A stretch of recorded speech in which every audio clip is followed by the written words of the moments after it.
یا اللہ تو نے مجھے کن کے حوالے کر دیا، یا اللہ تو نے مجھے غیروں کے حوالے کر دیا ہے جنہوں نے میرا یہ حال کر دیا ہے کہ میرے لہو لوہان ہو گئے، پیر بھی، پنڈلیاں بھی۔ اللہ کی غیرت جوش میں آئی اور جبریل آ گیا، یا رسول اللہ ساتھ ایک اور فرشتہ، یہ پہاڑوں کا فرشتہ ہے، آپ حکم کریں ان کے اوپر پہاڑوں کو میں ایسے ملا چکی کی طرح پیس کے رکھ لوں گا تو میں قربان جاؤں رحمت للعالمین پر۔ آپ نے فرمایا یہ نہیں تو ان کی نسلیں ایمان لائیں۔ تو جب یہ آپ کی بے بسی انتہا کو پہنچ اور آپ جب مکے کے قریب پہنچے تو آپ مکے میں داخل نہیں ہو سکے، اتنا خوف تھا۔ تو آپ نے اخنس بن شریک کو پیغام بھیجا، مجھے پناہ دو میں اندر آنا چاہتا ہوں، اس نے انکار کر دیا۔ صفوان بن امیہ کو پیغام بھیجا، مجھے پناہ دو میں اندر آنا چاہتا ہوں، اس نے بھی انکار کر دیا۔ پھر سہیل ابن عمر کو پیغام بھیجا، مجھے پناہ دو میں اندر آنا چاہتا ہوں، اس نے بھی انکار کر دیا۔ پھر آپ نے مطعم بن عدی کو پیغام بھیجا کہ مجھے پناہ دو میں اندر آنا چاہتا ہوں، تو وہ باہر گیا اپنے بچوں کو لے کر اور آپ کو تلواروں کے سائے میں لے کر آیا اور مکے میں آ کے اعلان کیا کہ میں نے ان کو پناہ دی ہے۔ ابو جہل کہنے لگا اس کا کلمہ پڑھ کے یا ویسے؟ کہا نہیں ویسے، کلمہ میں نے نہیں پڑھا۔ کہا ٹھیک ہے ہم تیری پناہ کو مانتے ہیں۔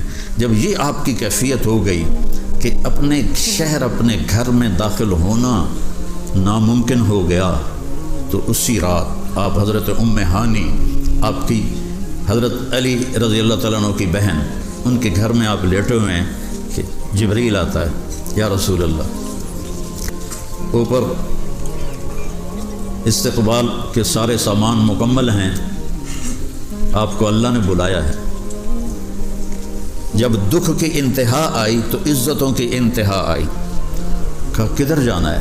نے آپ کو ساتھ لیا اور حتیم جو بیت اللہ سے باہر ایسے بنی ہوئی ہے ایک دیوار، وہاں آپ کو لٹایا، اور یہ یہاں تھوڑا سا یہ جگہ گہری ہوتی ہے، یہاں انگلی رکھی یہاں، اور یہاں سے لے کر ناف تک سارا پیٹ ایسے چاک کر دیا، نہ کوئی خون کا قطرہ نکلا اور نہ کسی چیز کو کاٹا گیا، بس اوپر سے انہوں نے یوں کیا تو سینہ کھل گیا۔ تو زمزم کے پانی کا تھال تھا، اس سے آپ کے دل کو دھویا۔ اس کے بعد ایک تھال تھا جس میں نور تھا اور حکمت تھی، پھر وہ آپ کے دل میں ڈالا حکمت کو اور نور کو۔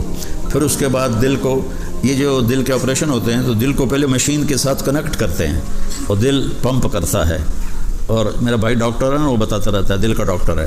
یہاں میرے نبی کا دل نکال کے باہر رکھ دیا اور آپ دیکھ رہے ہیں کہ کیا ہو رہا ہے۔ دل کو نکال کے باہر رکھ دیا اور آپ زندہ ہیں، آپ سانس لے رہے ہیں، آپ کا خون چل رہا ہے۔ وہاں تو پورے خون کو مشین پہ کنورٹ کر دیتے ہیں، وہ مشین چلاتی ہے، چونکہ دل کو تھوڑی دیر کے لیے سٹاپ لگا دیتے ہیں۔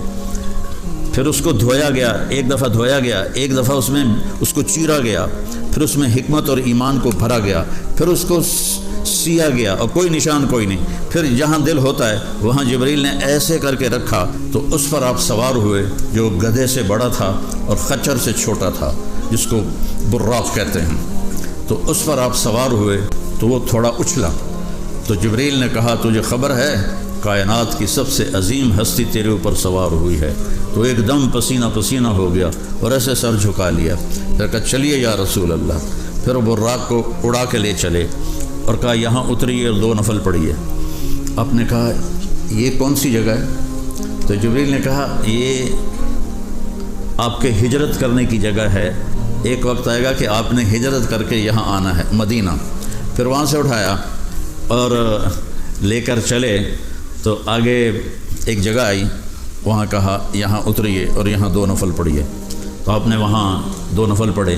پھر آپ نے پوچھا یہ کیا ہے؟ کہا یہ عیسیٰ علیہ السلام کی پیدائش کی جگہ ہے۔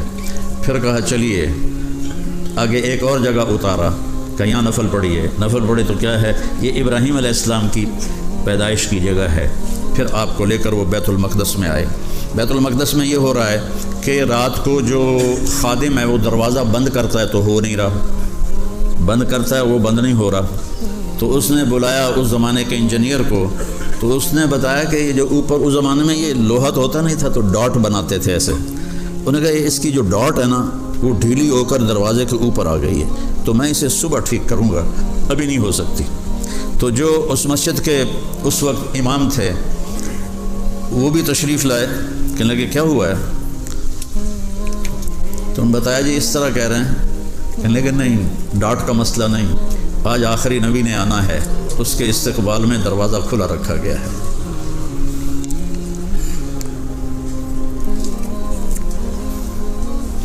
آپ تشریف لائے تو سارے انبیاء، ایک روایت میں ہے کہ سارے نبی موجود تھے اور ایک روایت میں ہے کہ بعد میں سارے نبی ساتھ آئے. تو ساری مسجد بھری ہوئی اور آپ بھی جا کے کھڑے ہو گئے. تو جبریل نے آپ کو ایسے کندھے پہ ہاتھ رکھا، تقدم یا رسول اللہ، یا رسول اللہ آگے بڑھیے. کیا ہوا؟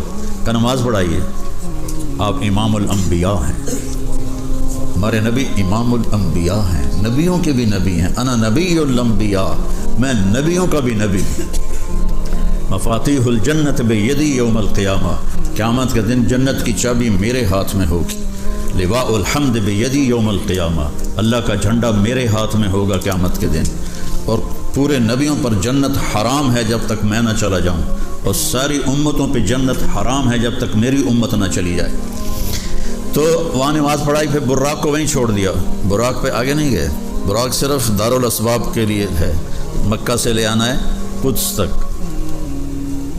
بیت المقدس تک. وہاں براق کو باندھ دیا. اس کے بعد جبریل کے ساتھ آپ اوپر گئے ہیں، لیکن جبریل نے آپ کو نہیں اٹھایا، آپ کو کندھوں پہ نہیں بٹھایا، آپ کو پروں پہ نہیں بٹھایا. جبریل ساتھ ہیں اور آپ بھی ساتھ ہیں. اس کو میرا رب کہہ رہا ہے سبحان الذی اسری بعبدہ لیلا من المسجد الحرام الی المسجد الاقصی. عربی زبان کا قاعدہ ہے کہ اسرا کا لفظ ہوگا تو بعبدہ ہی نہیں ہوگا، عبدہ ہوگا، عبدہ. اور اگر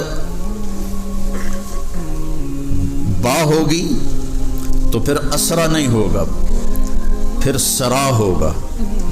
اگر بعبدہ ہی ہے تو پہلے ہوگا سبحان الذی سرا بعبدہ، ٹھیک.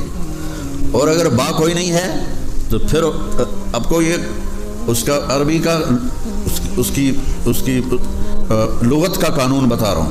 سبحان الذی اسرا عبدہ، سبحان الذی اسرا عبدہ، پاک ہے وہ جو اپنے بندے کو لے گیا. یہاں با بھی ہے الف بھی ہے، با بھی ہے الف بھی ہے. اس کا مطلب یہ ہے کہ میں نے اپنے حبیب کو ایک خاص پروٹوکول کے ساتھ اوپر بلایا، جبریل کا محتاج نہیں کیا. جبریل ساتھ ہے، جبریل ساتھ چل رہا ہے، لیکن جبریل کا محتاج نہیں کیا کہ یا رسول اللہ میں آپ کو اوپر لے کر گیا تھا. نہیں، جبریل خدمت کے لیے ساتھ جا رہا ہے اور آپ اوپر جا رہے ہیں. جب پہلا آسمان آتا ہے تو جبریل دستک دیتے ہیں تو اندر سے آواز آتی ہے کون؟ کہ جبریل. من معک، تیرے ساتھ کون ہے؟ کہ محمد صلی اللہ علیہ وسلم. کہ ارسل الیہ، کیا ان کو بلایا گیا ہے؟ جبریل نے کہا نعم. کہ مرحبا مرحبا بالنبی ونعم المجی، مرحبا، مبارک آپ کا آنا اور بہترین ہے آپ کا تشریف لانا. تو آدم علیہ السلام آگے کھڑے ہوئے ہیں، میں اپنی طرف سے کہہ رہا ہوں، پھولوں کے ہار لے کر اور گلے لگاتے ہیں اور کہتے ہیں میرا بیٹا آ گیا، میرا نیک نبی آ گیا. اور اس کے بعد آپ وہاں سے بلند ہوتے ہیں. صعد بی صعد بی صعد بی، پھر مجھے اوپر لے جایا گیا، پھر مجھے اوپر لے جایا گیا. آگے عیسیٰ علیہ السلام اور یحییٰ علیہ السلام کھڑے ہیں پھولوں کے ہار لے کر، اور وہ کہہ رہے ہیں نعم النبی، مرحبا بالنبی الصالح، مرحبا بالاخ الصالح، مرحبا مرحبا، نیک نبی آ گئے، مرحبا ہمارے بھائی آ گئے. وہاں سے پھر تیسرے آسمان پر گئے تو ادریس علیہ السلام پھولوں کے ہار. پھولوں کے ہار حدیث نہ سمجھنا، کوئی فتنہ جڑ دے وے توڑے چوں، ویسے اپنی طرف سے کہہ رہا ہوں کہ ہم بھی تو پھولوں کے ہار لے کے کھڑے ہوتے ہیں اور گاڑیوں پہ پھول پھینکتے ہیں، تو اس لیے میں وہ تبرکاً کہہ رہا ہوں. تو آگے ادریس علیہ السلام نے آپ کا استقبال کیا. وہاں سے اوپر اٹھے تو تیسرے آسمان پر یوسف علیہ السلام نے استقبال کیا. آپ نے فرمایا میں نے یوسف کو دیکھا تو پوری دنیا کے انسانوں کو جتنا حسن ملا اس کا 1/2 صرف یوسف کو ملا. ایک بڑھا دو. اور علماء کہتے ہیں اللہ نے یوسف علیہ السلام کا سارا حسن دکھا دیا اور اپنے نبی کا سارا حسن چھپا دیا. اگر ہمارے نبی کا حسن اللہ دکھاتا تو آنکھیں بے نور ہو جاتی، کلیجے پھٹ جاتے. تو چوتھے آسمان پر پہنچے تو آگے ادریس علیہ السلام کھڑے ہوئے، انہوں نے استقبال کیا. پھر پانچویں آسمان پر پہنچے تو پھر دروازے پہ دستک دی. دیکھو یہ آداب زندگی ہیں کہ دستک دے کے جاؤ. آج کی دستک ہے کہ پہلے فون پہ پوچھ لو. آج کی دستک یہ ہے کہ پہلے فون پہ پوچھ لو کہ میں آ سکتا ہوں، آپ سے آ کے میں مل سکتا ہوں، تاکہ اگلے کو مشکل پیش نہ آئے. تو ہر دفعہ پوچھا جا رہا ہے ارسل الیہ، کیا ان کو بلایا گیا ہے؟ تو جبریل کہتے بلایا گیا ہے، دروازہ کھل جاتا. پانچویں آسمان پر گئے تو ہارون علیہ السلام کھڑے تھے، وہ آپ کا استقبال فرما رہے تھے. پھر چھٹے آسمان کی طرف گئے تو پھر دروازے پہ دستک دی. ہر آسمان پر دستک دے رہے ہیں، نوک کر رہے ہیں. اندر سے آواز آتی کون؟ وہ کہتے ہیں جبریل. وہ کہتا ہے ساتھ کون ہے؟ وہ کہتے ہیں محمد صلی اللہ علیہ وسلم. پھر وہ پوچھتا ہے کیا ان کو بلایا گیا ہے؟ پھر وہ کہتے ہیں بلایا گیا ہے. پھر وہ دروازہ کھولتا ہے تو آگے موسیٰ علیہ السلام کھڑے تھے. وہ کہنے لگے نعم المجی مرحبا بالاخ الصالح والنبی الصالح، اور استقبال کیا اور ان کو آگے رخصت کیا اور رونے لگ گئے. تو فرشتوں نے پوچھا آپ کیوں رو رہے ہیں؟ کیا رو اس بات پہ رہا ہوں کہ یہ نبی آئے تو میرے بعد میں ہیں، لیکن ان کی امت میری امت سے بہت زیادہ ہوگی. پھر ساتویں آسمان پر پہنچے، پھر آواز آئی کون؟ کہ جبریل. ساتھ کون ہے؟ باقی انبیاء تو پہلے کھڑے ہوئے تھے، پہلے سے کھڑے تھے، لیکن جو ابراہیم علیہ السلام ہے نا وہ ایسے کوئی ممبر تھا چنگا بناؤ ہٹھاں چکر میں بالکل پیچھے ہی چلا گیا. مسجد سونی بنا رہے ہو، ممبر بھی سونا بناؤ. ہاں مسجد پہ خرچ کرو، یہ آپ کی جنت کا ذخیرہ ہے. تو آگے ابراہیم علیہ السلام ایسا کر کے بیٹھے تھے. تو ابراہیم ہمارے نبی نے پوچھا یہ بزرگ کون ہے؟ سفید داڑھی تھی. کہا یہ آپ کے دادا ہیں ابراہیم علیہ السلام. پھر آپ آگے بڑھے تو حضرت ابراہیم علیہ السلام کھڑے ہو گئے اور آپ کو گلے لگایا. کہا میرا پیارا بیٹا آ گیا، میرا نیک نبی آ گیا. تو وہاں سے آگے چلے تو سدرۃ المنتہا آ گیا. سدرۃ المنتہا کے سامنے بیت المعمور، ایک بیت اللہ ہے جس بیت اللہ کی سیدھ میں جس کا فرشتے طواف کر رہے ہیں. اور میرے نبی نے فرمایا کہ لاکھوں فرشتے طواف کر کے جب نکل جاتے ہیں تو پھر دوسرے آ جاتے ہیں لاکھوں، پھر تیسرے آ جاتے ہیں لاکھوں، اور پھر قیامت تک یہ طواف چلتا رہے گا اور قیامت قائم ہو جائے گی، طواف ختم نہیں ہوگا.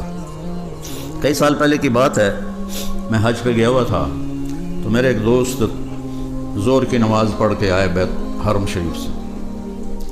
تو وہ کہنے لگے جی مولانا صاحب آج بڑا لطیفہ ہوا. میں نے کہا خیریت؟ کہ میں طواف کر رہا تھا تو میرے ساتھ ایک پٹھان ساتھ لگ گیا طواف کرتے ہوئے. تو مجھے پاکستانی دیکھا لباس میں، تو مجھ سے کہتا بھائی صاحب یہ طواف کب ختم ہوگا؟ تو میں نے کہا آپ کے کتنے چکر ہو گئے؟ کہا چکر کا تو پتہ نہیں، فجر پڑھ کے چلا ہوں، یہ رکتا ہی نہیں. فجر پڑھ کے شروع کیا یہ ختم ہی نہیں ہو رہا، یہ کب ختم ہوگا؟ بابا 7 چکر کے بعد آپ کا طواف ختم ہو گیا، تو کوئی 7000 چکر لا بیٹھا.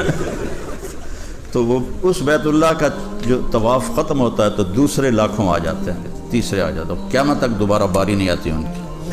پھر سدرۃ المنتہا پہ جو دنیا کی باؤنڈری آ جاتی، آگے ملکوتی دنیا شروع ہو جاتی ہے. تو جبریل کہنے لگے یا رسول اللہ اتنا بھی اوپر گیا نا میں تو جل کے راکھ ہو جاؤں گا. تو آپ نے کہا ثم رفع بی، اب لفظ تبدیل ہو گیا. پہلے لفظ آ رہا ہے صعد بی، مجھے اوپر لے جایا گیا، مجھے آگے کیا گیا. اور یہاں کا رفع بی، کیونکہ یہاں جبریل ساتھ نہیں ہیں، یہاں صرف میرے نبی اوپر جا رہے ہیں. کیسے جا رہے ہیں اللہ کو پتہ ہے، اللہ کے نبی کو پتہ ہے. اور آپ کے لیے عرش کے دروازے کھلے ہیں اور اللہ کا عرش خوشی سے جھوم رہا ہے اور آپ عرش پر قدم رکھتے ہیں. اور اللہ اور اللہ کے حبیب کے درمیان پردے ہیں بے شمار. تو اللہ سارے پردے ہٹا کر جنت کی سب سے بڑی نعمت اللہ کا دیدار. ساری نعمتیں چھوٹی ہیں اللہ کی قسم، اس کے کھانے، اس کے گھرانے، اس کے محل، اس کی حوریں، اس کی بیویاں، بیویوں کے لیے خامند، سب چھوٹی نعمتیں ہیں۔ سب سے بڑی نعمت ہے جب یہ گناہ گار آنکھیں اس اللہ کو دیکھیں، وہ کیا لمحہ ہوگا۔ ایک خوبصورت شکل آپ کو کھینچ لیتی ہے اور دیکھتے رہتے ہیں، تو جو خوبصورتی کا مالک ہے جب وہ پردہ ہٹائے گا تو کیا حال ہوگا۔ تو اللہ نے ایسے پردے ہٹائے اور فرمایا السلام علیک ایھا النبی ورحمۃ اللہ وبرکاتہ۔ اللہ اکبر۔ کوئی اپنے نبی کی شان کو سوچو تو صحیح، یہ یہاں چاند تک پہنچ کے بڑکے مار رہے ہیں، وہ بھی کتنے اربوں ڈالر خرچ کر کے اوپر جاتے ہیں، اور میرا نبی تو بغیر کسی قسم کے میزائل کے اور بغیر کسی گاڑی کے اور بغیر کسی فیول کے وہ گیا تہمد اور کرتے میں گیا، کرتا اور چادر باندھی ہوئی ہے۔ کتنا بہت پہلے میں نے پڑھا تھا کہ ایک خلائی لباس جو تیار ہوتا ہے 1 ارب ڈالر میں تیار ہوتا ہے۔ تو اب یہ تو 20-25 سال پہلے کی بات میں نے پڑھی ہوئی، ابھی اب یاد آئی ہے، تو آج کل تو اس سے بھی زیادہ مہنگا ہوگا، اور میرے نبی اسی کرتے اور اسی چادر میں وہ جا رہے ہیں۔ ہر چیز کو اللہ تابع کر رہا ہے، جھک جاؤ میرا نبی آ رہا ہے، جھک جاؤ میرا نبی آ رہا ہے۔ اور میرے نبی کہتے ہیں التحیات للہ والصلوات والطیبات، میرے رب میرا سب کچھ تیرے لیے ہے، جینا مرنا بندگی عبادت قول کی فعل کی سب تیرے لیے ہے۔ تو پھر ہمارے نبی کہتے ہیں یا اللہ آپ نے ابراہیم علیہ السلام کو خلیل بنایا، موسیٰ علیہ السلام کو کلیم بنایا، اور داؤد علیہ السلام کے لیے لوہا نرم کیا، سلیمان علیہ السلام کے لیے ہوا تابع کی، ہوا ان کے تخت کو لے کے اڑتی تھی، اور موسیٰ علیہ السلام سے آپ نے کلام فرمایا، ان کو کلیم بنایا، اور عیسیٰ علیہ السلام کے ہاتھوں پر آپ نے مردے زندہ کیے، تو میرے لیے کیا ہے؟ تو اللہ تعالیٰ نے فرمایا اولیس قد آتیتک افضل من ذلک کلہ، میرے محبوب میں نے آپ کو وہ دیا ہے جو کسی کو بھی نہیں دیا۔ تو وہ کیا ہے یا اللہ؟ کہ وہ یہ ہے کہ میرے نام کے ساتھ تیرا نام جڑ گیا، اب کبھی جدا نہیں ہوگا۔ لا الہ الا اللہ، لا الہ الا اللہ، لا الہ الا اللہ، یہ نہیں کٹ سکتا، یہ نہیں الگ ہو سکتا۔ میرے محبوب میرا آپ کا نام میرے نام کے ساتھ جڑ گیا، اسے قیامت کا دھماکہ بھی نہیں جدا کر سکتا ہے۔ میں نے آپ کو سب سے اعلیٰ چیز دی ہے کہ آپ کا نام میرے نام کے ساتھ جڑ گیا ہے۔ تو پھر اللہ تعالیٰ نے فرمایا 50 نمازیں فرض کرتا ہوں، یہ تحفہ ہے، لے جاؤ۔ تو ہمارے نبی نے تو ایک لفظ نہیں بولا، واپس آ گئے۔ آگے اللہ نے لگتا ہے موسیٰ علیہ السلام کو خود ہی کھڑا کیا ہوگا، ورنہ آپ پہ انہوں نے کہڑی ضرورت ہے بھائی وہ اللہ دی گل نوں ٹالن کہ میرا حبیب تو چپ کر کے ٹر گیا ہے، انہیں پڑھنیاں 5 بھی کوئی نہیں، تو 50 کتوں لے جاتا ہے۔ تو آگے موسیٰ علیہ السلام کھڑے تھے کہ یا رسول اللہ، اللہ کی ملاقات کیسی رہی؟ کہ بہت اچھی رہی، اللہ نے 50 نمازیں فرض کی۔ کہنے لگے نا نا نا یا رسول اللہ، یہ نہیں پڑھیں گے، واپس جائیں، تھوڑی کروائیں۔ تو ہمارے نبی واپس گئے، یا اللہ کو تھوڑی کم کر دے۔ تو اب اللہ ایک ہی وقت میں کہتا چل 45 معاف، نماز کی عظمت اور اہمیت بتانے کے لیے۔ کہا اچھا میرے نبی 5 معاف۔ پھر واپس آئے، جی کتنی ہو گئیں؟ کہا جی 45 ہو گئی۔ کہا نہیں پڑھیں گے، واپس جائیں۔ اور پھر گئے، پھر 5 معاف 40 ہو گئیں، پھر 5 معاف 35 ہو گئیں، پھر 5 معاف 30 ہو گئیں۔ اور دیکھو تو میرا نبی کہاں جا رہا ہے، کہاں سے آ رہا ہے، کہاں جا رہا ہے، کہاں سے آ رہا ہے۔ پھر 5 معاف ہو گئیں، 30 ہو گئیں، پھر 5 معاف ہو گئیں تو 25 ہو گئیں، پھر 5 معاف کروائیں تو 20 ہو گئیں، پھر 5 معاف کروائیں تو 15 ہو گئیں، پھر 5 معاف کروائیں تو 10 ہو گئیں، پھر 5 معاف کروائیں تو 5 ہو گئیں۔ پھر واپس آئے تو پھر موسیٰ علیہ السلام کھڑے تھے، کی بنا یا رسول اللہ؟ کہا الحمدللہ 5 مل گئی ہیں۔ نہ یا رسول اللہ، اے گلاس کو والے کوئی نہیں پڑھنی، میرے کو لکھا لو۔ یہ جمعہ ہی پڑھ لین تو بڑی گل ہے، انہیں کوئی نہیں پڑھنا، واپس جاؤ۔ تو ہمارے نبی نے فرمایا کہ موسیٰ 5 معاف ہو رہی ہیں، اب اگر میں جاؤں تو کہیں یہ 5 ہی نہ معاف ہو جائیں تو میری امت تو محروم ہو جائے گی، اب مجھے شرم آتی ہے، میں نہیں واپس جاؤں گا۔ تو جب آپ موسیٰ علیہ السلام سے آگے بڑھے تو پیچھے سے اللہ کی آواز آئی، میرے محبوب ہمارا بول ایک ہی ہوتا ہے، آپ کی امت پڑھے گی 5 اور لکھوں گا 50۔ کیا مزے کی بات، 5 نمازیں پڑھیں گے، لکھوں گا 50۔ عورت پڑھے، مرد پڑھے، مسافر پڑھے، چھوٹا پڑھے، بڑا پڑھے، نماز آسمانوں پہ جا کے کیا لے کر آئے، نماز، اور کس بے دردی سے ہماری نماز چھوٹ چکی ہے۔ ہم صرف آپ کے انگلینڈ کی بات نہیں کر رہا ہوں، اسلامی ملکوں کا بھی یہی حال ہے، بالکل مسجدیں ویران ہو گئی ہیں اور نماز پڑھنے والے کم ہوتے جا رہے ہیں۔ آپ کو دیکھ کر میرا تو ایمان تازہ ہو رہا ہے کہ سب سے پہلی دفعہ جو میں آیا تھا انگلینڈ 1982 میں،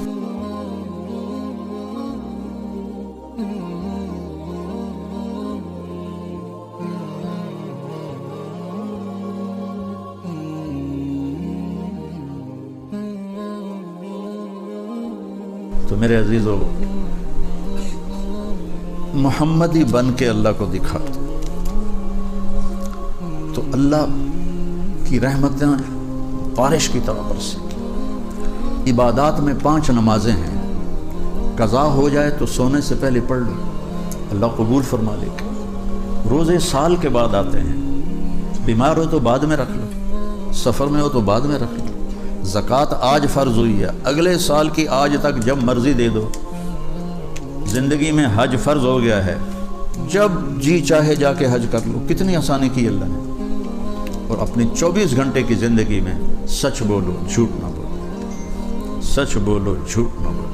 میرے نبی کی ایک حدیث سناتا ہوں، آپ نے فرمایا 4 باتیں کر لو سب کچھ تمہارا ہے، 4 کام کر لو سب کچھ تمہارا ہے۔ ہمیشہ سچ بولو، جھوٹ نہ بولو، کبھی کسی کو دھوکہ نہ دینا، فراڈ نہ کرنا، 2 نمبری نہ کرنا کسی کے ساتھ، کبھی کسی کے ساتھ بدتمیزی نہ کرنا، اچھے اخلاق سے پیش آنا، ہو جائے تو معافی مانگ لینا۔ خاص طور پہ گھروں میں جو جھگڑے ہوتے ہیں یہ اللہ کو بہت ہی ناپسند ہے، کیونکہ یہاں کی لائف دیکھنے میں بڑی خوبصورت نظر آتی ہے لیکن یہ بہت زیادہ ٹینشن والی لائف ہے۔ مجھے آتے ہوئے اب 82 اور اب 41 سال ہو گئے مجھے آتے ہوئے، یورپ میں، امریکہ میں، کینیڈا میں، 80 سے زیادہ ملکوں میں اللہ نے مجھے پھرایا۔ تو جب آدمی ٹینس ہوتا ہے تو تھوڑی سی بات بھی زیادہ لگتی ہے، تو خاص طور پر اپنے گھر میں اپنے بول کو میٹھا رکھو، موبائل آف کر دو، قیامت نہیں آ جائے گی، موبائل آف کر دو۔ اپنے بچوں کے ساتھ بیٹھو، اپنی بیوی کے ساتھ بیٹھو، موبائل آف کر کے بیٹھو، آپ کو بہت فائدہ ہوگا۔ آپ میاں بیوی کی محبت بڑھ جائے گی، اولاد اور آپ کی محبت بڑھ جائے گی۔ بات کرتے کرتے آپ کے فون کی گھنٹی بجی اور آپ نے بیگم سے کہا سوری میں کال لے لوں، آپ نے اس کو ذبح کر دیا۔ اور بیوی کہہ دے سوری یہ بڑی ضروری کال آ گئی ہے، اس نے خامند کو ذبح کر دیا۔ بچے کو اگنور کر دیا اپنے فون کے پیچھے تو آپ نے اپنے بچے کو ذبح کر دیا۔ یہ فیصل آباد کا واقعہ ہے۔ ایک اسکول ٹیچر تھی، پیپر چیک کر رہی تھی تو چیک کرتے کرتے رونے لگ گئی، تو اس کے خامند نے پوچھا کہ کیا ہوا، کیوں رو رہی ہو؟ تو اس نے اس کو ایک پیپر دیا کہ یہ پڑھو، تو اس میں نام نہیں لکھا ہوتا، رول نمبر ہوتا ہے کہ صرف ٹیچر کو پتہ لگے کہ کس کا ہے۔ تو اس نے پڑھا، ہیڈنگ تھا کہ آپ کیا بننا چاہتے ہیں؟ تو اس بچے نے لکھا تھا میں سیل فون بننا چاہتا ہوں، کہ میرے امی اور ابو مجھے توجہ نہیں دیتے، فون کو توجہ زیادہ دیتے، میری کیئر نہیں کرتے، فون کی کیئر زیادہ کرتے ہیں، اور مجھے ڈانٹ دیتے ہیں اگر میں بیچ میں کوئی بات کروں، تو میرا جی چاہتا ہے پھر میں سیل فون ہی بن جاؤں۔ تو اس کے خامند نے کہا تو اس میں رونے کی کیا بات ہے؟ کہا یہ تیرا میرا بچہ ہے جس نے لکھا ہے، یہ تیرا اور میرا بیٹا ہے جس نے یہ لکھا ہے کہ میں موبائل فون بننا چاہتا ہوں۔ یہ ضرورت کے لیے ہے، گھر میں جاؤ تو اسے بند کر دو، کوئی قیامت نہیں آ جائے گی، بند کر دو، اور فری ہو کر اپنے بچوں کے ساتھ بیٹھو، اپنی بیوی کے ساتھ بیٹھو، محبت کے ساتھ بیٹھو، محبت کا اظہار کرو۔ ایک صحابی گزرے تو میرے نبی کے پاس ایک صحابی بیٹھے تھے، کہنے لگے یا رسول اللہ میں اسے بڑا پیار کرتا ہوں۔ آپ نے فرمایا تو نے کبھی اس کو بتایا؟ کہا نہیں۔ کہا جاؤ اس کو بتا کے آؤ کہ میں تم سے پیار کرتا ہوں۔ یہ اتنی بڑی ڈوز ہے بچوں کو یہ کہنا کہ ہمیں آپ سے پیار ہے، خامند کا بیوی کو کہنا کہ مجھے آپ سے پیار ہے، بیوی کا خامند کو کہنا، یہ بہت بڑی ڈوز ہے۔ اب یہ اتنا مٹ گیا ہے اظہار محبت خامند بیوی کا، خاص طور پہ کہ کوئی کہہ دے بیوی کو آئی لو یو تو کہے گی خیرتا ہے، کوئی ٹھیک تو بیٹھا ہے، کوئی ہوتا نہیں گیا تھا۔ بیوی خامند کو کہہ دے تو خامند کہے گا انشاءاللہ خیر ہوگا، انشاءاللہ خیر۔ اظہار ہی نہیں کرتے۔ میرے نبی اظہار کرتے تھے اپنی بیگمات سے۔ حضرت عائشہ کو پیار سے پکارتے یا حمیرہ۔ حضرت عائشہ سرخ رنگت تھی تو اس پر حمیرہ کہتے ہیں سرخ رنگ والے کو، یا حمیرہ۔ وہ کبھی نک نیم کے ساتھ یا عائشو، یا عائشو۔ اور ایک دفعہ فرمایا عائشہ جب سے مجھے پتہ چلا ہے تو جنت میں میری بیوی ہے، مجھے مرنا آسان ہو گیا ہے۔ جس نے اللہ کو دیکھا اس کے لیے بیوی کی کیا حیثیت؟ یہ صرف ہمیں سکھانے کے لیے ہے کہ اپنے بچوں سے، بیوی سے، بیویاں اپنے بچوں سے، خاوند سے، والدین سے اظہار محبت کرو۔ کہ محبت کا اظہار یہ بہت بڑی دوا ہے، بہت بڑی دوا ہے۔ ان کو عزت دینا بہت بڑی دوا ہے۔ میرے والد جو تھے نا رحمۃ اللہ علیہ، وہ ڈاڈے ذمہ دار تھے، بہت کڑوا مزاج تھا، تو ان سے ڈر ہی لگا رہتا تھا۔ تو میں چھوٹا تھا تو میں اسکول سے پڑھ کے آیا، گرمیاں تھیں تو دھوپ تھی، تو میں جب گھر میں داخل ہوا تو سامنے کھڑے تھے، تو میرا رنگ لال سرخ اور پسینہ پسینہ، مجھے دیکھ انہوں نے ایک دم مجھے سینے سے لگایا، وہ بہت پیار کیا۔ اگلے دن میں جان بوجھ کے دھوپ میں آیا کہ میرا ابا مجھے پھر پیار کرے گا، پر وہ ہکو واری ہویا دور لیکن میں یہ حسرت لیے پھرتا رہا، ہر دفعہ گرمی جھیل کے آتا، درختوں کی چھاؤں سے ہٹ کے آتا کہ میرا باپ مجھے دیکھے گا تو مجھے پیار کرے گا۔ نہیں رواج۔ اظہار محبت آپ کی زندگی کو خوشگوار بنا دے، اور تانے دینا، ٹونٹنگ کرنا یہ آپ کی زندگی کو برباد کر دے گا۔ برداشت کرنا سیکھو تو آپ کی زندگی خوبصورت ہو جائے گی، حسین ہو جائے گی۔ اپنے بچوں کو ٹائم دو تو یہ انشاءاللہ بڑے اچھے مسلمان بنیں۔ اگر آپ نے ان کو ٹائم نہ دیا تو پھر یہ کچھ بھی بن سکتے ہیں۔ کتنے ہمارے بچے ڈرگز کا شکار ہیں، اور کتنے ہیں جو بیچ رہے ہیں، کا کاروبار ہی یہ ہو گیا۔ مسلمان کا بچہ ہو اور وہ ڈرگ بیچے، کتنے بڑے عیب کی بات، خود بھی برباد ہو جائے گا اور بھی کتنے گھروں کو اجاڑ دے گا۔ جو والدین اپنے گھروں بچوں کو ٹائم نہیں دیتے، وہ مدینے میں بھی رہتے ہیں تو بچے بگڑے ہوں گے، اور جو اپنے بچوں کو ٹائم دیتے ہیں وہ برمنگھم میں بھی ہوں گے تو ان کے بچے سیدھی راہ پر ہوں گے۔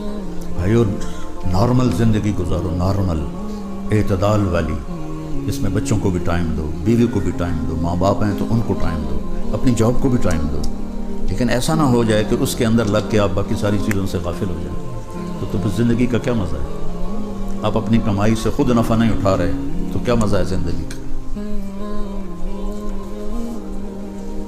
ایک جگہ کھانے پر تھے تو پاکستان میں، تو ایک بہت بڑی پارٹی کا چیئرمین تھا، تو کھانے کا اس نے نوالا توڑا تو فون آ گیا، تو اس نے فون کان سے لگایا اور کھانا کھا رہا، سارا کھانا مک گیا، وہ کال نہیں مکی۔ اب وہ مجھے دیکھ رہا تھا کہ میں اچھی نظروں سے نہیں دیکھ رہا ہوں، تو اپنی شرمندگی مٹانے کے لیے کہنے لگا وہ اصل میں جرمنی سے کال آ گئی تھی۔ میں کہا جرمنی سے کال آ گئی تھی، مدینے جو تو نہیں آئی تھی؟ یہ کیا زندگی ہے کہ تم اربوں روپے کے مالک ہو اور تم کھانا بھی ڈھنگ سے نہیں کھا سکتے؟ اپنی لائف کو نیچرل بناؤ، بھاگو نہیں اس کے پیچھے، جو مقدر میں ہے اللہ دے گا آپ کو انشاءاللہ۔ اور آپس میں پیار محبت سے ہو، مذہبی نفرت بھی نہ ہو۔ دیوبندی ہیں، بریلوی ہیں، اہل حدیث ہیں، شیعہ ہیں، یہ میرے نبی کے دین کو توڑنے والی بات ہے۔ ہم مسلم ہیں، کتنا خوبصورت اللہ نے ہمیں قرآن میں نام دیا ہے، وَسَمَّاكُمُ الْمُسْلِمِينَ، ہم نے تمہارا نام رکھا ہے مسلمین۔ جو تمہارا عقیدہ ہے اس کو صحیح سمجھتے ہو تو اس پہ عمل کرو، لیکن اس اگلے کے لیے نفرت نہ پیدا کرو۔ جس دل میں نفرت ہوتی ہے اس دل سے اللہ کی رحمت ہٹ جاتی ہے، وہ نفرت چاہے دنیا کی وجہ سے ہو چاہے دین کی وجہ سے۔ تو خود قرآن پڑھو، آپ کو پتہ چلے گا اللہ کیا چاہتا ہے۔ اپنے نبی کی زندگی پڑھو، آپ کو پتہ چلے گا اللہ کیا چاہتا ہے۔ جب میں 4 مہینے لگا رہا تھا 1971 کی بات، تو ایک گاؤں میں ہماری جماعت تھی، تو روزہ کا مہینہ تھا، تو ہم کافی پیدل چل کے پہنچے، تھکے ہوئے تھے، جاتے ہی لیٹ گئے، کچی سی مسجد تھی، نیند آ گئی۔ تو تھوڑی دیر کھڑ کی آواز آئی تو میری آنکھ کھل گئی۔ تو مجھ سے پہلے جو ہمارا امیر تھا اس کی آنکھ کھلی ہوئی تھی، وہ بیٹھا ہوا تھا، وہ تھا اردو سپیکنگ، اور علاقہ تھا وہ جانگلی، میری والی زبان تھی۔ تو میں اٹھا تو کہنے لگا، ارے بھائی طارق جمیل، دیکھو دیکھو دیکھو یہ کیا کر رہے ہیں، ان کے ہاتھوں میں کلاڑیاں ہیں، چھرے ہیں، یہ ہمیں ذبح کر دیں گے، وہ ان سے بات کرو۔ کسی کو کہاڑی، کسی کو چھرا، کسی کو ٹوکا، اچھے فوٹو دے بندے۔ میں کہا بھائی گل سن لو، بڑی ٹھیٹ پنجابی میں نے کہا بھی گل سن لو، ہوں سانوں پتہ تو ہے تسی سانوں ہلار کر چھڑنا، ساڈے کول تو کوئی شے کوئی نہیں سوائے مسواک دے، تو ساڈی گل تو سن لو۔ تو وہ ایک دوسرے کو ایسے دیکھنے لگے۔ ایک بولیا ٹھیک پہ آدھا، سنیے تو صحیح کی آدھے۔ میں کہا آ جاؤ بہ جاؤ، انہوں کو بٹھا لیا، اور اپنی ٹھیٹھ جانگلی زبان میں ان کو میں نے دعوت دینی شروع کی۔ تھوڑی دیر کے بعد ایک آدمی اٹھا اور باہر کوہاڑی رکھ کے واپس آ گیا، پھر دوسرا اٹھا چھرا رکھ کے واپس آ گیا، تیسرا اٹھا ٹوکا رکھ کے واپس آ گیا، چوتھا اٹھا چاقو رکھ کے واپس آ گیا۔ اور جب میری بات ختم ہوئی تو پانی دے پانی، جب میری بات ختم ہوئی تو کہنے لگے جی آج رات دی افطاری ساڈے ذمے۔ میں کہتے پہلے ٹوکے چاہتے کیوں آیا ہے؟ میں کہا میں تو لگتا پیا تسی ساڈیاں بوٹیاں تے افطاری کرو، تو ایک ہی چکر ہے کہ جی اسی تو دیہاتی جائے بندے ہیں، سانوں ساڈے مولوی آکھیا اے بھابی آ گئے انہاں نوں وڑ دیو، اے بھابی آ گئے انہاں نوں وڑ دیو۔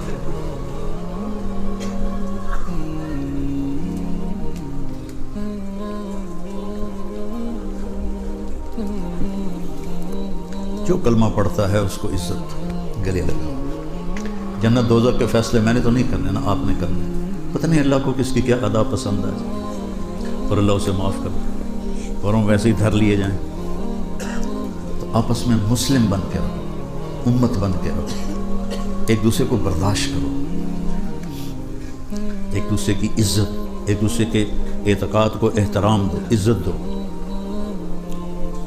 کوئی بیمار ہو جائے اس کا حال پوچھو، کسی کو غم آیا تو اس کو تسلی دو جا کے، کسی کو خوشی ہوئی ہے تو اس کو مبارک دو جا کے۔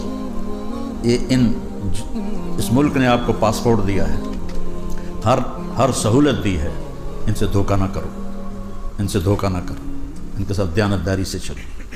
آپ کسی بھی اسلامی ملک میں 50 سال گزار دو، پاسپورٹ نہیں ملے گا۔ یہاں 5-7 سال گزار دو تو آپ کو پاسپورٹ دے دیتے۔ کتنا اچھا آپ کے ساتھ کرتے۔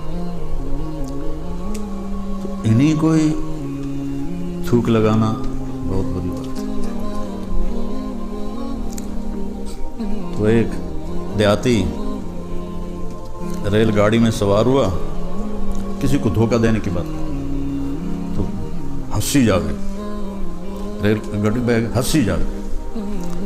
وہ جو کول بیٹھے ہیں انہوں نے کہا یار کی گل ہے ہنسی جانے؟ انہوں نے کہا جی میں ریلوے والوں نے تھوک لا لی ہے، ریلوے والوں کو میں نے بیوقوف بنا دیا ہے۔ میں کہا جی وہ کیوں میں واپسی کا ٹکٹ بھی لے لیا ہے تو آونا میں کوئی نہیں۔ کسی کو دھوکہ دینا اپنے آپ کو دھوکہ دینا ہوتا ہے۔ دنیا میں ہر انسان عزت کی زندگی گزارنا چاہتا ہے، یہ اس کی نیچر ہے، فطرت ہے، اور ذلت کو برداشت نہیں کرتا۔ عزت اس کی ڈیمانڈ ہے، شریعت کے اندر ہو تو یہ اس کا حق ہے، شریعت سے باہر ہو جائے اور وہ تکبر چاہنے لگے، اوروں کو ذلیل کرے اپنے آپ کو بڑا بنانے کے لیے، تو یہ اس کا جرم ہے۔ اور عزت کی طلب جانوروں میں بھی ہے۔ 2 واقعہ آپ کو سناتا ہوں، میرے اپنے گھر کے ہیں۔ ہمارے والد رحمۃ اللہ علیہ کو گھوڑے رکھنے کا شوق تھا، اور کتے، السیشن کتے اور گھوڑے۔ ایک گھوڑا تھا سفید رنگ کا، اس کو ذرا سا وہ نوکر سوٹی مار دیتا، چھانٹا مار دیتا تو وہیں اکڑ کے کھڑا ہو جاتا تھا کہ جب میں چل رہا ہوں تو میں نے سوٹی کیوں ماری ہے۔ تو ایک دفعہ میں اور میرا چھوٹا بھائی جو ماشاءاللہ اب ڈاکٹر ہے لاہور میں، ہم دونوں چھوٹے چھوٹے ٹانگے پر، کچی سڑکیں ہوتی تھی، یہ ارلی 60s کی بات۔ تو ہمارا جو نوکر تھا ٹانگا چلانے والا، اس نے اس کو ایسے سوٹی ماری تو وہ کھڑا ہو گیا۔ تو اس کا طریقہ یہ ہوتا تھا کہ اس کو وہ لگام کھینچتے تھے، وہ اس کے یہاں لگتی تھی تو وہ چل پڑتا تھا۔ اس نے لگام دانتوں میں دبا لی، تو اب تو وہ کھینچتا ہے تو کھینچتی بھی نہیں۔ تو پھر یہ ہوتا تھا 2-3 آدمی بلاتے تھے تو ٹانگا کا جو پہیہ ہوتا تھا اس کو گھماتے تھے، 2-3 ادھر سے 2-3 ادھر سے، زور سے گھماتے تو وہ اس کے پیچھے لگتا زور سے تو وہ چل پڑتا تھا۔ تو اس نے 2-4 آدمی بلائے اور انہوں نے ٹانگے کو دھکا دیا، وہ نہیں چلا۔ سارے جتن کر لیے، نہیں چلا۔ اب یہ میں آنکھوں دیکھا بتا رہا ہوں۔ اس کے بعد اس نے اپنی پگڑی اتاری اور اس کے پاؤں میں رکھی اور آندھا خدا دا نائیں ہون تے ٹور پاؤ۔ میں دیکھ رہا ہوں یہ۔ پھر اس نے پگڑی اٹھا کے سر پہ رکھی اور لگام چھیڑی تو گھوڑا چل پڑا۔ جانور بھی اپنی عزت بے عزتی کا احساس رکھتا۔ پھر ایک ہمارا بیل تھا، اس زمانے میں بیلوں کی ہوتی تھی ایگریکلچر ساری، اس نے چارہ کھانا چھوڑ دیا۔ تو دوسرے دن تیسرے دن نوکر نے بتایا کہ جی یہ بیل چارہ نہیں کھا رہا۔ تو ابا جی نے ڈاکٹر کو بلوایا، سامنے ہوم ٹاؤن تھا تو لمبا، اس نے دیکھ داکھ کے کہا جی اس کو کچھ نہیں ہے، کوئی وجہ ہے جو یہ چارہ نہیں کھا رہا، بیمار کوئی نہیں ہے۔ تو ایک دیسی حکیم تھا ہماری قوم کا ہی، میرے والد صاحب نے گھوڑے پر ایک نوکر کو بھیجا کہ جاؤ اس کو اٹھا کے لے آؤ۔ وہ اس کو لے کر آیا تو فرمایا کہ بھائی کھاندہ نہیں پیا، داند ہماری زبان میں کہتے، یہ بیل کھا نہیں رہا چارہ۔ تو اس نے اس کو غور سے دیکھا، پھر کہنے لگا میاں صاحب انہوں پٹھے کون پہندا ہے، اس کو چارہ کون ڈالتا ہے؟ تو انہوں نے بلایا اس کو، جتو کسائی تھا، کہ جی اے گوئے ہو اس کو پکڑ کے بیل کے سامنے بٹھایا اور جوتا اتار کے 3-4 وہ سرے چ مارے۔ پھر کہتا ہے پاؤ پٹھے پائے تو وہ کھانے لگ گیا۔ تو میرے والد صاحب اتنے حیران ہوئے کہ لگے ایک ہی چکر ہے۔ تو اس نے کہا اس کو نا آپ کے نوکر نے سوٹی ماری ہے اور یہ وٹ کھا گیا ہے، اب یہ بدلہ تو لے نہیں سکتا، تو غصے میں اس نے چارہ چھوڑ دیا ہے۔ تو جب میں نے 2-4 اس کو لگا دیے لتر تو اس کو پتہ چل گیا کہ میرا بدلہ ہو گیا، ہوں میں کھا لینا۔ تو یہ جانور میں بھی اللہ تعالیٰ نے عزت نفس رکھی ہے۔ کسی کی عزت کو مجروح کرنا بہت بڑا گناہ ہے۔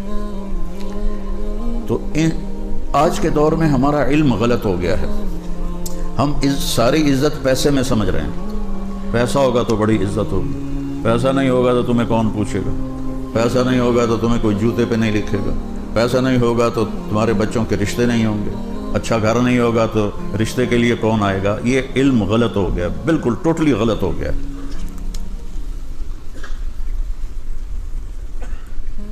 مسلم اور غیر مسلم دونوں ایک پچ پر کھڑے ہوئے ہیں کہ پیسہ ہے تو سب کچھ ہے، پیسہ نہیں تو کچھ بھی نہیں۔ اللہ اپنی کتاب میں کہتا ہے قل اللہم مالک الملک، یہ برمنگم والوں کو بتاؤ کہ میں ہوں ساری کائنات کا بادشاہ، تؤتی الملک من تشاء، جس کو چاہوں بادشاہت دے دوں، وتنزع الملک ممن تشاء، جس سے چاہوں بادشاہی چھین لوں، وتعز من تشاء، جس کو چاہوں عزت دے دوں، وتذل من تشاء، جس کو چاہوں ذلیل کر دوں۔ اسے ذلیل کرنے کے لیے فقیر بنانا نہیں پڑتا، عزت دینے کے لیے اسے مالدار نہیں بنانا پڑتا، اس کا فیصلہ ہے اس عورت کو عزت دے دو، اس مرد کو عزت دے دو، عزت غلام بن کے اس کے در پہ آ کے کھڑی ہو جائے، اس کو ذلیل کر دو، ذلت کا ٹاٹ اس کی گردن میں ڈال دیا جائے گا اور دنیا کی کوئی طاقت روک نہیں سکے گی۔ وَتَنزِعُ الْمُلْكَ مِمَّنْ تَشَاءُ، جس کو چاہوں بادشاہی دوں، اور پھر کہا جس کو چاہوں نہ دوں، یہ نہیں کہا جس کو چاہوں نہ دوں، کہا وَتَنزِعُ الْمُلْكَ مِمَّنْ تَشَاءُ، جس کی چاہوں چھین لوں اس سے۔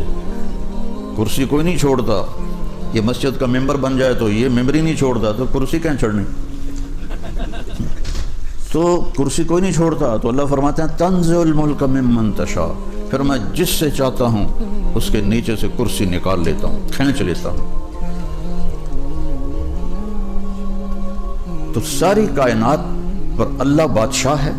ان الحکم الا للہ، صرف اللہ کی حکومت ہے اس کائنات. کب سے ہے؟ للہ الامر من قبل ومن بعد. جب کچھ بھی نہیں تھا تو اللہ کی حکومت تھی، جب کچھ نہ رہے گا تو اللہ کی حکومت رہے گی. آج جتنی بھی سائنس ہے حکومت اللہ کی ہے. ان الحکم الا للہ، صرف اور صرف اور صرف اکیلے اللہ بادشاہ کی حکومت ہے. دنیا میں کوئی یہ نہیں کہہ سکتا ہم جو چاہیں کر دیں. پیشاب روک کے دکھا دو، جو چاہیں کر دیں. ڈاریا لگاؤ، ذرا روک کے دکھا دو، انشاءاللہ پتلون ساری تھوڑی بھر جائے گی. ایک اللہ ہے، یفعل اللہ ما یشاء، جو تیرا رب چاہتا ہے وہ ہوتا ہے. وما تشاءون الا ان یشاء اللہ رب العالمین، یہاں وہ ہوتا ہے جو تیرا اللہ چاہتا ہے. ان القوۃ للہ جمیعا، ساری طاقت اللہ کے ہاتھ میں ہے، ساری حکومت اللہ کے ہاتھ میں ہے. ساری زمینوں پر آسمانوں پر اللہ کا قبضہ ہے. یمسک السماوات والارض ان تزولا، زمین آسمان کو روکا ہوا ہے اللہ تعالیٰ نے. اگر اللہ تعالیٰ کی نظر ہٹ جائے تو یہ آپس میں ٹکرا کے تباہ و برباد ہو جائیں. الشمس تجری لمستقر لہا، سورج کو چلایا ہوا ہے، باندھا ہوا ہے اللہ تعالیٰ نے. 12 لاکھ گنا زمین سے بڑا ہے سورج، 12 لاکھ گنا بڑا ہے زمین سے سورج. اور گیسز ہیں، کوئی ٹھوس چیز نہیں، گیسز ہیں. اور 9 لاکھ کلومیٹر فی گھنٹہ اس کی رفتار ہے. تمہارے یہاں میل چلتے ہیں تو 6 لاکھ مائل فی گھنٹہ اس کی رفتار ہے، اور وہ گیسز ہیں. اور اللہ تعالیٰ فرما رہا ہے للشمس ينبغي لها ان تدرك القمر ولا الليل سابق النهار، سورج میں طاقت نہیں ہے کہ اپنی جگہ سے ذرا بھی ہٹ کے دکھا دے. چاند میں طاقت نہیں ہے کہ گھٹنا بڑھنا روک کے دکھا دے. ستاروں میں طاقت نہیں ہے کہ رک کے دکھا دے. ساری کائنات تو دوڑ رہی ہے. وَكُلٌّ فِي فَلَكٍ يَسْبَحُونَ، دوڑ رہے ہیں. وَالسَّمَاءَ بَنَيْنَاهَا بِأَيْدٍ وَإِنَّا لَمُوسِعُونَ، ہم نے آسمانوں کو کھڑا کیا اور ہم اس کو پھیلا رہے ہیں پھیلا رہے ہیں پھیلا رہے ہیں. یہ پھیلتی جا رہی کائنات، پھیلتی جا رہی ہے. تو مسلمان کا ذہن لا الہ الا اللہ ہے کہ سب کچھ میرے اللہ کا ہے. جو لا کہا وہ لا ہوا، وہ لا بھی اس میں لا ہوا، جز لا ہوا، کل لا ہوا، پھر کیا ہوا؟ اللہ ہوا. تو اللہ عزت دے. اللہ بادشاہی اللہ نے بہت سو، فرعون کو حکومت دی، نمرود کو حکومت دی. حکومت تو جس کو چاہے دے دے. عزت یہاں سے آتی ہے، یہاں سے، دل سے. تو اللہ تعالیٰ نے اس کا ایک قانون بتایا ہے. پہلے یہ ذہن بنایا کہ یہاں سب کچھ تیرے رب کے ہاتھ میں. هو الذی سخر البحر، سمندروں کو قابو کیا ہوا ہے. کون ہے جو سمندر کی موجوں کو کنارے پہ آ کے روک کے دکھا دیتا ہے؟ کون ہے وہ؟ کون ہے جو پانی کو بھاپ بنا کے اٹھاتا ہے؟ اگر سمندر کا پانی کڑوا نہ ہوتا تو دنیا میں بارش نہ ہوتی، بارش نہ ہوتی. اگر سمندر کا پانی میٹھا ہوتا تو پوری دنیا میں اس پانی کی بدبو سے دنیا مر جاتی. تم تو ویسے ہی چاروں طرف سمندر میں ہو، تمہیں تو پہلے ہلے چوس لے جانا ہے. پانی اگر میٹھا ہوتا تو اس میں گندگی پیدا ہوتی، اس میں بدبو پیدا ہوتی، وہ بدبو تباہ کر دیتی سب کو. اللہ نے اسے کڑوا بنا دیا، نمک ڈال دیا. اور نمک ڈالنے کا کام ہمارے ذمہ ہوتا، بھائی بیٹ نمک پاؤ سارے. انگلینڈ آنے دا تو اور کام ہی کوئی نہیں رہ جاؤں، چاروں پاسے سمندر ڈھو ڈھو کے مر جانا ہی تو سا. میں قربان جاؤں اس شہنشاہ پر کہ کیا اس کا نظام ہے کہ اس سمندروں میں نمک کیسے ڈالتا ہے. کبھی سوچا ہے کہ جتنے دریا چلتے ہیں اوپر سے نیچے کی طرف، وہ زمین کے نمک کو کھینچتے ہوئے چلتے ہیں. اور زمین میں اللہ نے نمک کی تہ قیامت تک دریا چلتے رہے، نمک ختم نہیں ہوگا.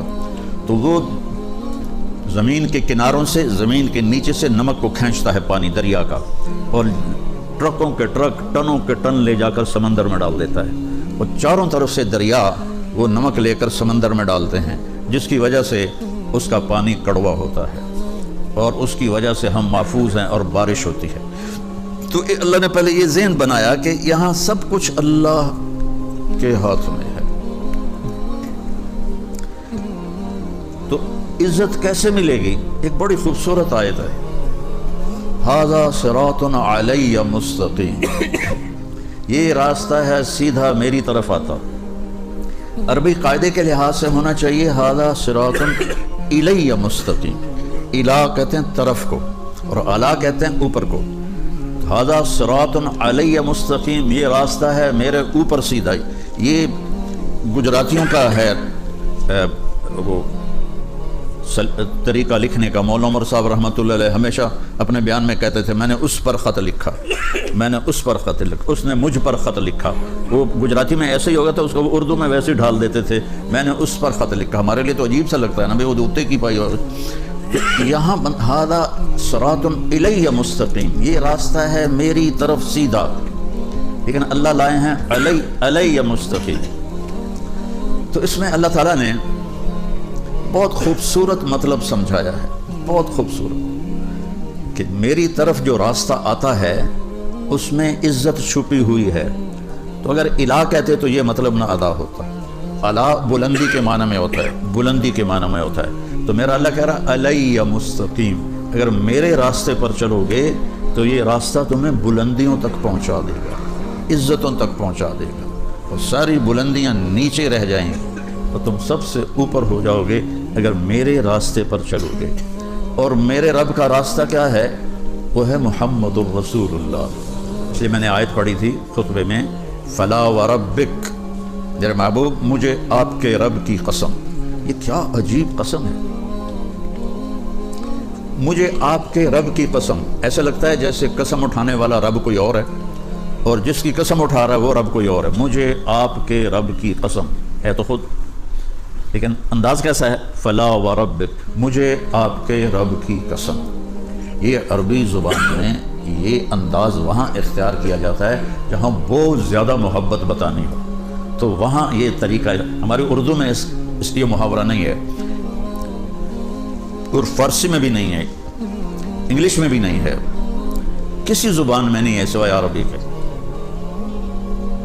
تو میرا رب کہہ رہا ہے فلا وربک، مجھے آپ کے رب کی قسم، کہ قسم اٹھانے والا خود ہو اور اس سے کہہ رہا ہو گل محمد مجھے آپ کے رب کی قسم، تو یہ اظہار محبت ہوتا ہے۔ تو اللہ کہہ رہا ہے مجھے تیرے رب کی قسم۔ تو اللہ کے سوا کوئی اور رب ہے ہمارے نبی کا؟ میری بات سمجھ رہے ہو؟ وہ کچھ سرتا ہلاؤ، میری بات سمجھ رہے ہو نا؟ کہ کہنے والا کیا کہہ رہا ہے؟ خود رب ہے، خود قسم اٹھا رہا ہے اور کہہ رہا ہے آپ کے رب کی قسم۔ یہ اظہار محبت کی آخری شے ہے۔ میرے محبوب مجھے آپ کے رب کی قسم، یہ برمنگم والوں کو بتا دو جب تک آپ کی غلامی میں نہیں آئیں گے میں ان کا کوئی چیز ان کی قبول نہیں کروں گا۔ غلامی میں آنا پڑے گا کہ محمد سے وفاتوں نے تو ہم تیرے ہیں، یہ جہاں چیز ہے کیا لوح و قلم تیرے ہیں، یہ کرنا پڑے گا۔ فلا وربک، میرے محبوب مجھے آپ کے رب کی قسم، لا یؤمنون، مجھے ان کا ایمان قبول نہیں ہے، حتی یحکموک فیما شجر بینہم، جب تک آپ کے فیصلے پر یہ راضی نہیں ہوتے مجھے ان کا ایمان قبول نہیں ہے۔ تو میرے رب نے ہمیں راستہ بتا دیا کہ میرے نبی کا طریقہ تمہیں عزتوں تک پہنچا دے گا، عزتوں کی انتہا تک پہنچا دے گا۔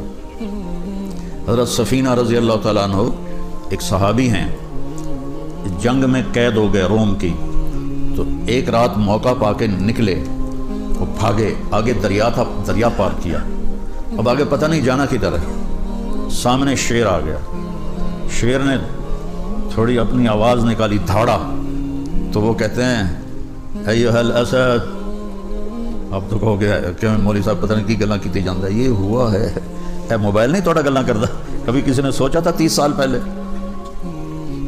تو وہ تار جڑا ہوا تھا اللہ سے، ایھا الاسد انا مولا رسول اللہ صلی اللہ علیہ وسلم، اے شیر میں اللہ کے نبی کا غلام ہوں، مجھے راستہ دکھا۔ تو شیر جعل یبسبس، یبسبس ہوتا ہے کیسے اپنی دم ہلانا ہوں کرنا، جیسے گھر میں پالتو کتے ایسے اپنی دم ہلاتے ہیں، تو شیر ان کو آ کے ایسے اس نے دھکا دیا اور اپنی دم ہلانے لگا اور آگے چل پڑا۔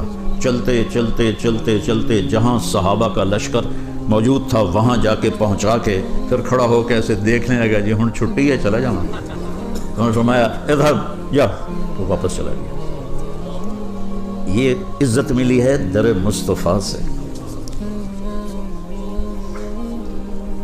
سمندر کے کنارے پہنچے، آگے دشمن ہے جزیرے میں، دارین ایک جزیرہ ہے، کشتیاں کوئی نہیں، اور کشتیاں بنائیں تو اتنے میں دشمن تیار ہو جائے گا جنگ کے لیے. تو کیا کیا جائے؟ علا بن حضرمی رضی اللہ تعالیٰ عنہ گھوڑے سے اترے، 2 نفل پڑھے، اور ہماری طرح نہیں کوئی لمبی دعا مانگی، 2 نفل پڑھے، یا علیم یا حلیم یا علی یا عظیم، 4 ناموں سے اللہ کو پکارا. اجزنا، ہمیں راستہ دے، ہم نے دشمن تک جانا ہے، تیرے لیے جا رہے ہیں. تو ایک دم سمندر کا پانی غائب ہو گیا اور کہا سم اللہ وقتہمو، پڑھو بسم اللہ اور کود جاؤ. ابو ہریرہ فرماتے ہیں فسمینا، ہم نے کہا بسم اللہ وقتحمنا، اور ہم نے اپنے اونٹ سمندر میں ڈال دیے. فما بل الماء اسفل خفاف ابلنا، اور سمندر نے ہمارے اونٹوں کے پیر بھی تر نہ کیے. عزت آسمان سے آتی ہے، اور وہ آتی ہے محمد مصطفیٰ صلی اللہ تعالیٰ علیہ وسلم کے طریقے سے، ان کے راستے پر، ان کی راہوں پر چل کے. میرا مالک یہ عزت دیتا ہے کہ ساری کائنات اللہ مسخر فرما دیتا ہے. تو کلمے کے اندر ہی سارا دستور اور ساری کائنات کے خزانوں تک جانے کا راستہ اللہ تعالیٰ نے چھپا دیا ہے. دجلہ کے کنارے پہنچے. دجلہ ایک دریا ہے عراق میں، اس میں سیلاب تھا. عرب پانی سے ڈرتے تھے چونکہ پانی ہے ہی نہیں. تو اب جانے کے لیے کشتیاں کوئی نہیں، پل توڑ دیا انہوں نے ایران والوں نے. تو حضرت سعد بن ابی وقاص امیر ہیں،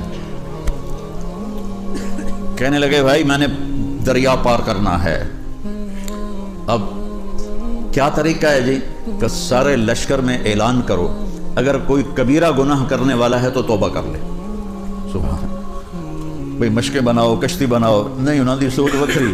بھئی اگر کوئی بڑا گناہ کرنے والا ہے، کوئی تو چھوٹے گناہ ہیں، تو کچھ بڑے گناہ ہیں، بڑے گناہ توبہ سے معاف ہوتے ہیں، چھوٹے ویسے ہی معاف ہو جاتے ہیں. تو 36,000 کے لشکر میں ایک بھی کبیرہ گناہ والا نہیں تھا. تو فرمایا بس اب بسم اللہ کرو، پہلے 600 آدمی تیار ہو جاؤ. تو عاصم بن عمر انصاری رضی اللہ تعالیٰ عنہ کھڑے ہوئے، کہا جی میں تیار ہوں. 600 تیار ہوئے. جب وہ کنارے پر پہنچے تو کہنے لگے 60 آدمی پہلے جمپ لگاؤ. تو حجر ابن عدی رضی اللہ تعالیٰ عنہ اور ان کے ساتھ 59 آدمی، 59 آدمی، کہا جی ہم پہل کرتے ہیں. انہوں نے گھوڑے ڈال دیے. جب انہوں نے گھوڑے ڈالے تو اللہ کی غیبی قدرت کہ پانی کیسے تابع ہوتا ہے، پیچھے 600 نے ڈال دیے کیونکہ وہ جا رہے تھے، پیچھے 36,000 نے گھوڑے ڈال دیے. جہاں کہیں کوئی گھوڑا تھک جاتا تو وہاں زمین کا ٹکڑا باہر نکل آتا تھا اور اس کے اوپر وہ گھوڑا کھڑے ہو کے آرام کرتا تھا اور پھر آگے تیرنا شروع کر دیتا تھا. ایک صحابی کا پیالہ لکڑی کے ہوتے تھے، وہ رسی سے بندھا ہوا تھا. پانی کی موج آئی، رسی کمزور تھی، رسی ٹوٹ گئی، پیالہ آگے چلا گیا. تو اس کے ساتھی کہنے لگے لگتا ہے تیری نیت میں کوئی فطور خرابی تھی جو تیرا پیالہ اللہ نے لے لیا. کہنے لگا اللہ کی قسم میری نیت میں کوئی خرابی نہیں ہے. اور پھر اللہ سے پتہ کیسے بات کرتا ہے، کہتا ہے یا اللہ میں ہی لبے آتے ہیں پیالہ کھڑاؤن واسطے، میرا پیالہ دے. جہاں دعویٰ ہوتا ہے وہاں بات بھی ہوتی ہے. ہمیں تو یقین ہی نہیں ہوتا کہ میری دعا کو ساڑی تو سندا ہی نہیں جی، ساڑی تو سندا ہی نہیں جی. پہلے یقین تو بناؤ کہ اللہ سنتا ہے. تو کہنے لگے اللہ کی قسم میری حالت نہیں بدلی، کہ یا اللہ اس لشکر میں صرف مجھے نشانہ نہ بنا کہ میرا پیالہ گم ہو جائے. تو اب یہ دریا جا رہا ہے تو پیالے نے ادھر جانا ہے، لکڑی کا پیالہ ہے ادھر جانا ہے. تو یہ یوں جا رہے ہیں، جب کنارے پر پہنچے تو پیالہ آگے پڑا ہوا تھا. ایسے گھما کے وہاں کون لے کر گیا؟ اپنے نبی کی زندگی پڑھو گے تو آپ کو پتہ چلے گا کہ کس طرح اللہ تعالیٰ نے عزت کے دروازے کھول دیے صحابہ کے لیے جو آپ کی مان کے چلنے والے تھے. اور ایک بدو آیا، کہنے لگا اے محمد. آپ نے کہا لبیک. اب برا نہیں مناتے تھے، کوئی سختی سے بھی بلاتا تھا، برا نہیں مناتے تھے. تو تیری کچھ باتیں عجیب ہیں. آپ نے کہا کیا؟ تو کہتا ہے ہم باپ دادے کا دین چھوڑ کے تیرے دین پر آ جائیں گے، یہ کیسے ہو سکتا ہے؟ اچھا اور تو کہتا ہے یہ جتنا ایران اور پرشین امپائر، رومن امپائر ہے، اس سب کو میرے ساتھی فتح کر لیں گے، نانو روٹی نہیں لبدی تو ایڈی وڈی حکومت میں فتح کرنے کا خواب دکھا رہے ہیں۔ اچھا، اور تو کہتا مر جائیں گے، مٹی ہو جائیں گے، پھر زندہ کیے جائیں گے، آج تک کبھی کوئی آیا ہے؟ آپ نے فرمایا تو انشاءاللہ زندہ رہے گا اور تو دیکھے گا سارا عرب میرا کلمہ پڑے گا، اور تو دیکھے گا ایران اور روم فتح ہوں گے۔ باقی رہ گئی تیسری بات، قیامت کے دن اٹھنے کی، تو تیرا ہاتھ پکڑوں گا اور اس دن تجھے یاد دلاؤں گا کہ ہو گیا کہ نہیں ہو گیا موت کے بعد اٹھنا۔ وہ بھی کوئی چنگا ڈاڈا جاٹا ہی ہو سکا، نہیں میں نہیں مانتا، واپس چلا گیا۔ جب مکہ فتح ہوا تو سارا عرب مسلمان ہو گیا، کہنے لگا پہلی غلط ہو گئی۔ پھر حضرت عمر کا زمانہ آیا تو پرشین امپائر بھی ٹوٹ گئی اور رومن امپائر بھی ٹوٹ گئی، کہنے لگا بھائی دوئی گل بھی ہو گئی، ہن تری بھی ہو ہی جانی ہے۔ تو وہ ڈرتا ہوا نا کلمہ پڑھ کے نا تو مدینے آ گیا۔ جب وہ مسجد میں آتا، حضرت عمر موجود ہوتے تو اس کے لیے کھڑے ہو جاتے تھے، تو سارے ساتھی پریشان ہوتے تھے کہ یہ ماڑا جا بندہ ہے، ان واسطے حضرت عمر کھلو جان دیں، یہ کیوں کھڑے ہوتے ہیں اس کے لیے؟ تو حضرت عمر نے ان کی آنکھوں میں سوال دیکھ لیا، کہنے کہ تم سوچتے ہوگے کہ میں اس دیہاتی کے لیے کیوں کھڑا ہوتا ہوں؟ کہا جس محفل میں اللہ کے نبی نے اس سے بات فرمائی تھی میں اس محفل میں موجود تھا، جس میں آپ نے کہا تھا کہ جب قیامت کا دن آئے گا تو تیرا ہاتھ پکڑ کے تجھے یاد دلاؤں گا، اور قیامت کا دن جس کا ہاتھ میرے نبی نے پکڑ لیا جنت میں پہنچانے سے پہلے کبھی نہیں چھوڑے گا، تو یہ پکا جنتی ہے، یہ پکا جنتی ہے۔ بھائی بہنوں، اپنے ہاتھ چھڑا کے محمد مصطفیٰ کے ہاتھ میں، تو آپس میں مسلم بن کے رہو، امت بن کے رہو، ایک دوسرے کو برداشت کرو، ایک دوسرے کی عزت، ایک دوسرے کے اعتقاد کو احترام دو، عزت دو۔ کوئی بیمار ہو جائے اس کا حال پوچھو، کسی کو غم آیا تو اس کو تسلی دو جا کے، کسی کو خوشی ہوئی ہے تو اس کو مبارک دو جا کے۔ یہ اس ملک نے آپ کو پاسپورٹ دیا ہے، ہر سہولت دی ہے، ان سے دھوکہ نہ کرو، ان سے دھوکہ نہ کرو، ان کے ساتھ دیانتداری سے چلو۔ آپ کسی بھی اسلامی ملک میں 50 سال گزار دو پاسپورٹ نہیں ملے گا، یہاں 5-7 سال گزار دو تو آپ کو پاسپورٹ دے دیتے، کتنا اچھا آپ کے ساتھ کرتے ہیں۔ انہیں کوئی تھوک لگانا بہت بڑی بات ہے۔ تو ایک دیہاتی ریل گاڑی میں سوار ہوا، کسی کو دھوکہ دینے کی بات تو ہنسی جاوے، ریل گاڑی میں ہنسی جاوے، وہ جو کول بیٹھے ہیں انہوں نے کہا یار کی گل ہے ہنسی جانا ہے؟ انہوں نے کہا جی میں ریلوے والوں نے تھوک لا لی ہے، ریلوے والوں کو میں نے بیوقوف بنا دیا ہے۔ میں کہا جی وہ کہ میں واپسی کا ٹکٹ بھی لے لیا ہے تو آونا میں کوئی نہیں۔ کسی کو دھوکہ دینا اپنے آپ کو دھوکہ دینا ہوتا ہے، اور اگر آپس میں لڑے ہوئے ہو معاف کرو، درگزر کرو۔ میاں بیوی کی لڑائی ہو جائے اور وہ صلح کر لیں تو ان کے پچھلے سارے گناہ معاف ہو جاتے ہیں۔ اللہ کو یہ صلح اتنی پسند ہے۔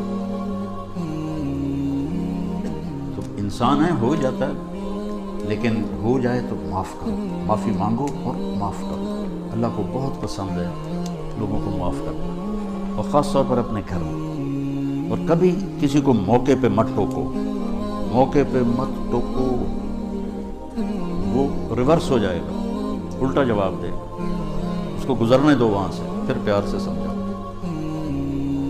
خاص طور پر گھر میں بچوں کو، بیوی کو موقع پہ نہ ٹوکو، برداشت کر کے چپ کر کے بیٹھ جاؤ، جب وقت گزر جائے پھر اس کو بات کرو، تو انشاءاللہ آپ کی بات کو لے گا۔ سارے بھائی نیت کرتے ہیں۔